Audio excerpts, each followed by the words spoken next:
Bhagwan Shri Yogi Ramsuratkumar ki Jai. Sarvam Yogi Ramsuratkumar Arpanamastu.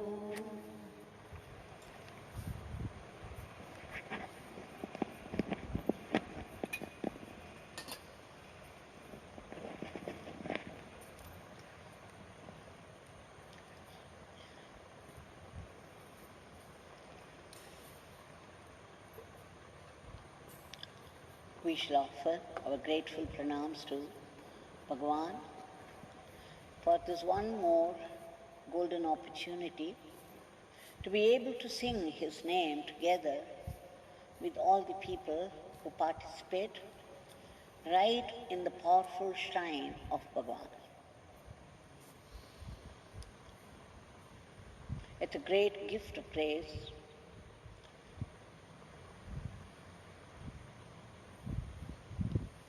Now, before we submit our evening prayers, we shall go to Sannadhi Street House. Let's go back, way back in the 80s, 79, 80s. Let's go this mental time machine to Sannadhi Street House. Bhagwan, when Swami Shri Gnanananda Giri Maharaj attained Mahasamadhi in 1974, Bhagwan had gone there and stayed on for some time, for a few months. And even before that, he used to go whenever possible and spend some time. There are stories about the two great masters, delightful stories. And after the Samadhi of Shri Gnanananda Swami, the devotees who had moved with Bhagwan there in the Tapovanam, whenever he came, had begun to visit Bhagwan in Sannadhi Street House.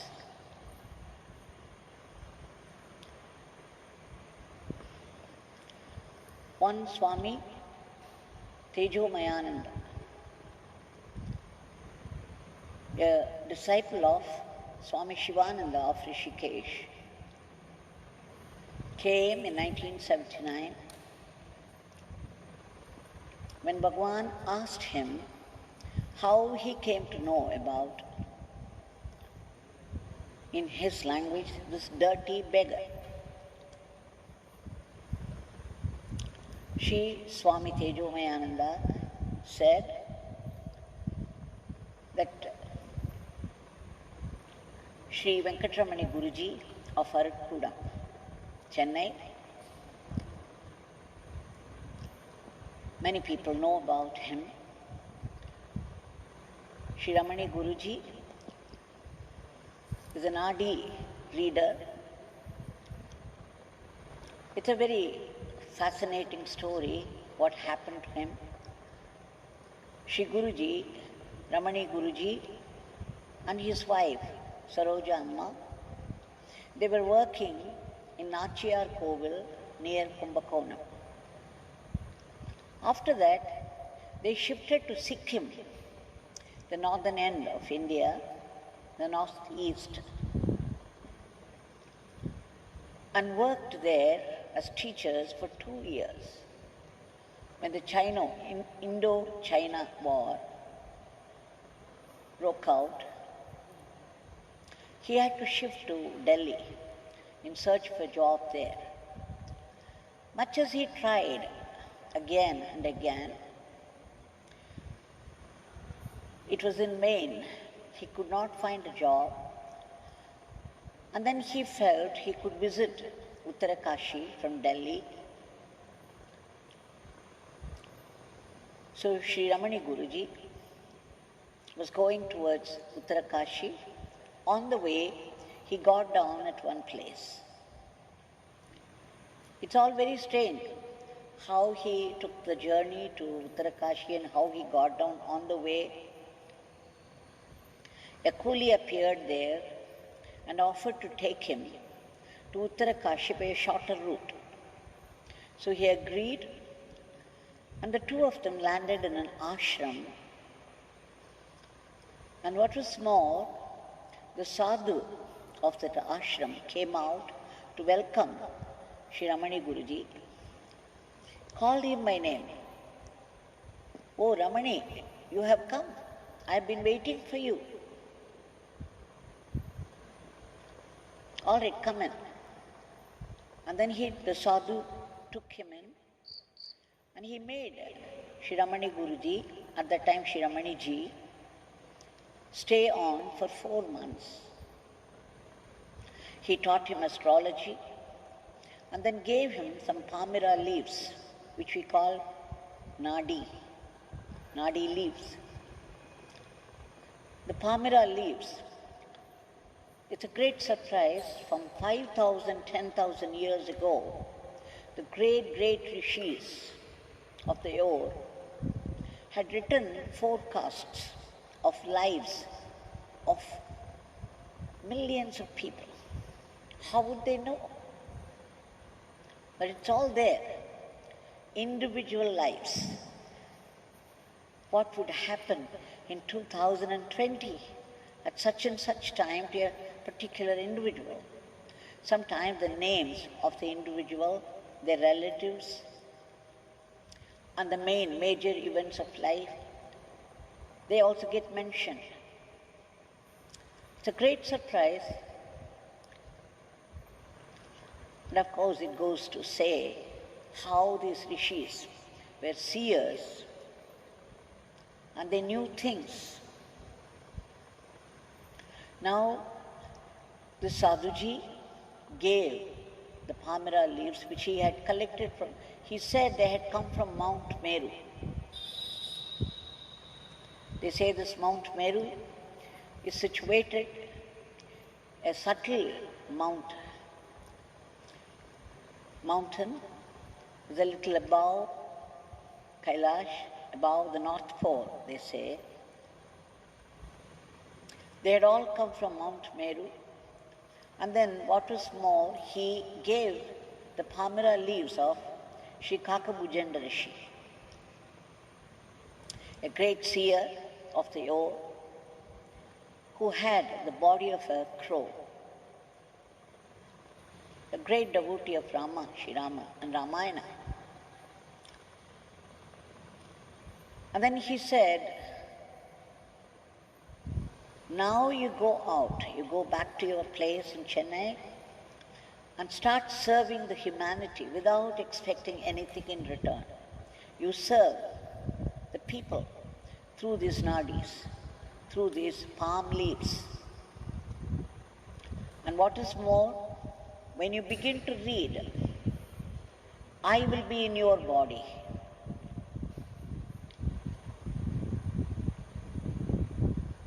So Shri.Swami Guruji brought all those leaves and began to read the palm leaves for the sake of the people. And I believe in one of those Palymra leaves, there was a reference to Yogi Ramsuratkumar,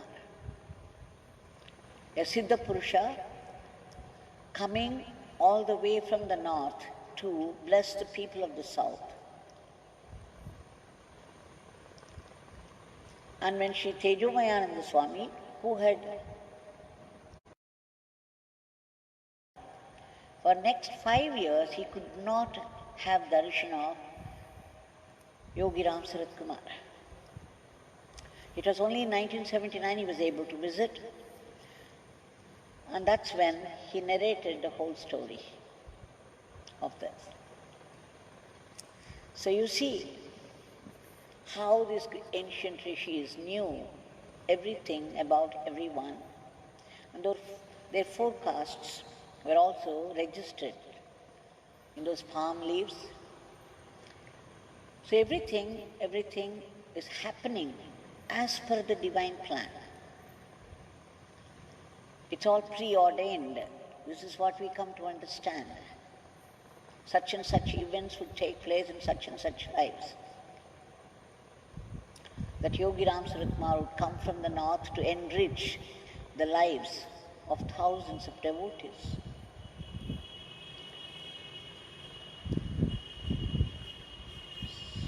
So it was mentioned in one of the Palymra leaves that to be able to have darshan of a Siddha Purusha of Yogi Ramsuratkumar caliber, one should have done meritorious deeds in many, many births. Otherwise, the darshan would not be possible.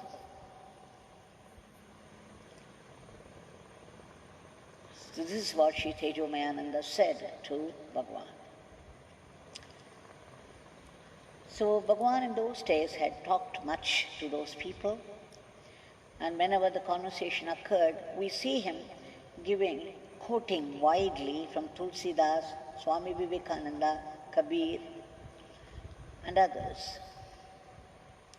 Now 2 people came to have darshan of Bhagwan. Let's go and sit there, listen to Bhagwan. One said, Bhagwan asked them their names, and then the one said he was working in a bank and was retired now, that he was a cashier or something. The other one said, I'm a friend of his. I was a customer in the bank and I used to go and deposit money. And that's how we became friends. You know, Bhagwan had the knack to convert simple situations, to use simple situations to make a very lofty truth, a lofty point. So immediately, as soon as they said, Bhagwan said, oh, you were giving money in a bank and he was receiving it. And then he said to other people around, you see, this is give and take policy. Wherever there is good give and take policy, there is friendship, a genuine friendship. So with just 2 people arriving, being friends, they had met in the bank, and one was giving money, the other one was depositing. Bhagwan made this point, but wherever there is give and take, a genuine give and take, there will be a genuine friendship, a genuine bond of love. And then a couple had come, and Bhagwan had some milk distributed around. And then suddenly he began to say, please do not judge this beggar. Do not think that this beggar is giving milk, tea, coffee, and curds, and is talking about this and that, talking even politics. Do not judge this beggar by this distribution of coffee, tea, and the talk that he gives. Behind all these appearances, a great work is going on, my father's work. He called it Loka Dharma Sambardhini's work. Meaning, Loka means the world, Dharma. Dharma, you know, everybody knows what is Dharma. The virtuous life, the rules of virtue, a disciplined life based upon virtuous rules. Sambardhini means increasing the good work based upon dharma. All the works based upon dharma, promoting them is sambardhana. So he said, behind all this appearance of this beggar talking this and that to you people, laughing with you people, giving you tea, coffee and curds, please know that my father's work is going on. Heavy work of my father is going on. Loka dharma sambardhini work is going on. The welfare of humanity, all that would contribute to the welfare of humanity based upon the dharma. And then he saw a mango at his feet. Somebody had come and offered so many things there. Different people would come and offer different things. And Bhagwan looked at this mango. It was green in color. And then he smiled. He said, look, this mango is green in color. People would think that it is not ripe, which means it would be sour. But please know that despite its appearance, it's a very ripe mango and it has a very sweet taste. Do not judge anything or anybody by appearance. Someone who looks very dirty, who is in rags like this beggar, might be a great master in disguise. And someone who would look very decent with religious marks on the forehead and an appearance which would make you think that a great devotee might be doing some other work. One should never judge people or things by appearance. So this is what he said.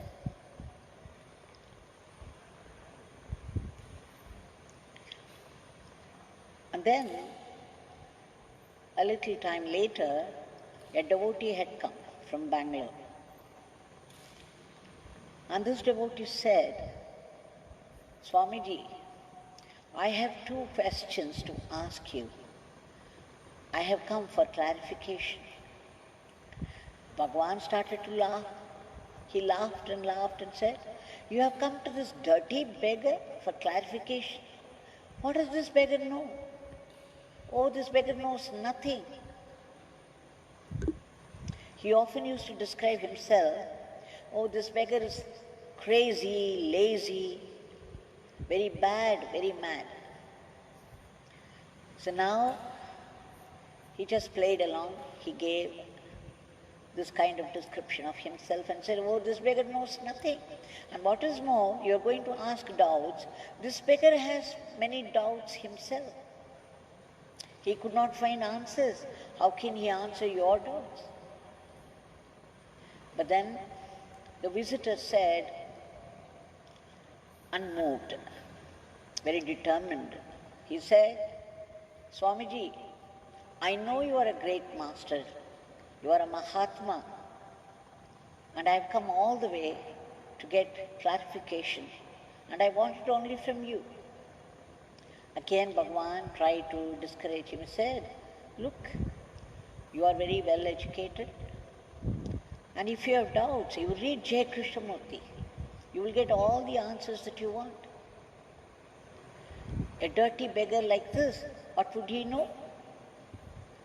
He said, Swamiji, I have read, I have listened to the lectures of Jai Krishnamurti, and I have also read some books. They are great. There's no doubt about it, but they are meant for people with sharp intellect. I want somebody who would touch my heart in the depth. Swamiji, please do not say, do not dodge like this. Please give me the answer. And then only Bhagavan allowed him to ask, promising that he would answer only if he knew. Then this man said, the visitor said, what is the meaning of life? I'm yet to find out. I would like to know from you what the meaning of life is. And then the second question, will I be able to realize the truth that is love in the little life that is left over for me? Of course, Bhagavan said he was not a Joshya, he was not an astrologer to say what would happen in the life of a visitor. But he said, when I went to Papa Ramdas, my master Papa Ramdas taught me that the purpose of life is only God remembrance. My master Papa Ramdas said, the purpose of life is God realization, the attainment of God. And remembering God, it's only while we remember God, this life is given to us only to remember God. And my master said, it's only when you remember God, you truly live. The times you forget God, you are dead. Even though you breathe and you move out, you go about your life every day, you are still dead. Why? Because you are not living for the purpose of the true purpose of life. You are not serving the purpose of your life. So my friend, please know that remembrance of God is the meaning of life. This is what my master taught me. So you see, Bhagavan would not say anything. He always quoted from Tulsidas, Kabirdas, Vivekananda, Ramtirth, Ramkrishna Paramhamsa, Ramana Maharishi. He never said that I say it, this beggar says. That is one of the qualifications. They say that a true guru who has become one with God and therefore one with the entire creation, would always say, giving reference to some scripture or the other, or the Veda, or some great masters, he would never say, I am the authority. He would never say, I am God.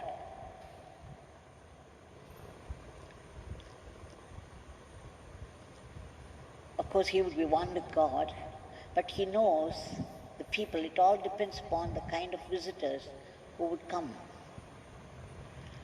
So here, Bhagavan was saying, you see him many times quoting only other people and adding a line or two of his own. And then when he came to the second part, he said, Prem. Prem is love. But what is this love? Prem. And then Bhagavan went on to define that Prem, or this love, is not very easy to get. Especially this Prem for God, love for God, is very difficult to develop. And he said, what is Prem? When you are prepared to sacrifice yourself, to kill yourself for the sake of the loved one, then you can be sure it is true love. And such love is very rare to come by. Bhagavan also declared that in this beggar, even though he is wearing very dirty clothes and he is smoking, please do not judge this beggar by appearance. There is only my Father in this body. Every thought, every word, every step that this beggar takes, every gesture that he makes It's my Father. There is no one else in this body. There is nothing else, no one else in this body except my Father, the intelligent director who governs the whole cosmos. It is He who is activating this beggar. And this beggar, having become one with God, lives in everybody, in every creature. And when you call out the name of this beggar, my Father will rush help to you. It doesn't matter if you do not have devotion. It doesn't matter if you do not have concentration. It doesn't matter if you do not have faith. When you are in difficulty, if 1 lakh of people call out this beggar's name, my Father, the Supreme Father who runs the whole cosmos, has promised this beggar that he would rush help to all those 1 lakh of people at a time. Please do not doubt it. Now, to such power that governs the whole universe, the power that assures us with great compassion that you call out my name, help will be rushed to you. We shall appeal to this boundless generosity of Bhagwan Yogi Ramsuratkumar,